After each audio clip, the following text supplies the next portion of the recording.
Have you felt it? That quiet sense that something enormous is approaching, that the world is rushing towards something nobody can name, but everyone can feel. Right now, world leaders are brokering peace agreements involving Israel at a pace we have not seen in decades. A temple is being physically prepared in Jerusalem for the first time in 2,000 years. And the exact conditions that Daniel described 2,500 years ago are appearing simultaneously on your newsfeed. The prophet Daniel called this specific sequence the beginning of the final 7 years, before the end of human history as we know it. This is not a theory. This is not speculation. This is prophecy, history, and current events, colliding in real time. And once you see it, you cannot unsee it. Stay with me. To understand what is happening right now, you need to understand one of the most precise prophecies God ever gave, the 70 weeks of Daniel. Daniel was in Babylon praying for his people in exile when the angel Gabriel appeared with a message so detailed it functions like a divine clock for all of human history. Here is what Daniel 9:24 says. 70 weeks are determined upon thy people and upon thy holy city to finish the transgression and to make an end of sins, and to make reconciliation for iniquity, and to bring in everlasting righteousness, and to seal up the vision and prophecy, and to anoint the most holy. 70 weeks. Gabriel then divided them into 3 parts. The first 69 weeks, 483 prophetic years, would count from the decree to rebuild Jerusalem all the way to the arrival of the Messiah. Scholars have calculated this with extraordinary precision. Starting from the decree of King Artaxerxes in 444 BC, counting forward 483 years, you land on the exact week Jesus rode into Jerusalem on Palm Sunday. Daniel predicted the arrival of Jesus Christ 5 centuries before it happened. But then, the clock stopped. Jesus was crucified, Jerusalem was destroyed by Rome in 70 AD, and one final week remained, paused, waiting for one specific event to restart it. Let me ask you something personal right now. Have you ever felt that history is accelerating? That every headline feels more urgent than the last? That is not anxiety. That is a spiritual awareness. We are living in the gap between week 69 and week 70, and the clock is about to restart. Here is the verse that changes everything. Daniel 9:27, and he shall confirm the covenant with many for 1 week, and in the midst of the week he shall cause the sacrifice and the oblation to cease, and for the overspreading of abominations he shall make it desolate, even until the consummation, and that determined shall be poured upon the desolate. In one verse there are 3 earth-shaking events. First, a powerful leader confirms a broad peace agreement with many nations. That single act starts the final 7 years of human history. Second, exactly halfway through, at 3.5 years, this same leader betrays Israel. He stops the temple sacrifices and declares himself God inside the holy place. Third, and this is what most people miss, this ruler's destruction is already decreed. God wrote his ending before he ever rises to power. Now, look at your world today.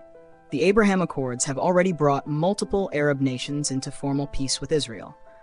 Washington is actively pushing a comprehensive deal. In April 2026, Israel and Lebanon signed a ceasefire brokered directly by the United States. Nobody is saying this current diplomacy is the covenant of Daniel 9. But for the first time in 2,500 years, all the pieces are visibly moving into position. The stage is being assembled, in real time, in front of your eyes. But Daniel 9:27 requires something that most people are completely ignoring. This leader enters the temple at the midpoint of the 7 years. That means a functioning temple must exist in Jerusalem before this prophecy is fulfilled. For 1,900 years, that seemed impossible. Then in 1948, Israel was reborn. In 1967, Jerusalem returned to Jewish control. And right now, in 2026, something extraordinary is happening that mainstream media is barely covering. The ancient pilgrimage road to the Temple Mount has been reopened for the first time in 2,000 years. Red heifers, required for purification rituals, have been brought to Israel. The priestly garments, sacred vessels, and altar are already prepared. Everything needed is ready except the building itself. Now, here is the question nobody wants to ask directly. What would it take for Israel to build on the Temple Mount? A peace agreement, a political arrangement with surrounding nations, a covenant, perhaps with many. Daniel did not write two separate prophecies. The peace deal and the temple are part of the same event. They are connected. And right now, both are in motion simultaneously. Let me speak to you directly, because this is where prophecy stops being history and starts being personal. You did not find this video by accident. Jesus said in Matthew 24:33, "Even so, when ye shall see all these things, know that it is near, even at the doors." He was not saying these signs are meant to frighten you. He was saying they are meant to prepare you. So let me ask you honestly, how do you feel when you watch the news right now? Does the weight of it press down on you? The God who calculated Palm Sunday to the exact week using a prophecy written 500 years in advance is the same God who holds your life in his hands today.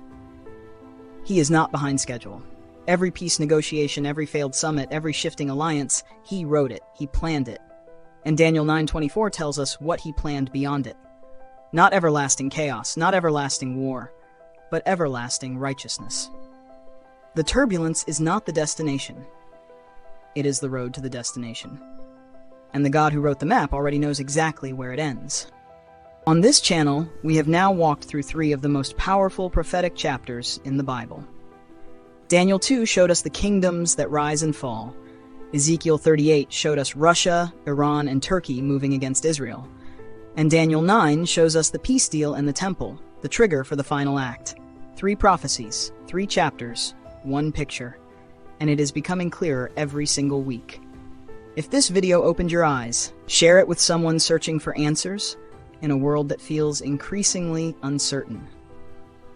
Subscribe to Daily Manna Prophecy because the next events may connect even more directly than most people realize.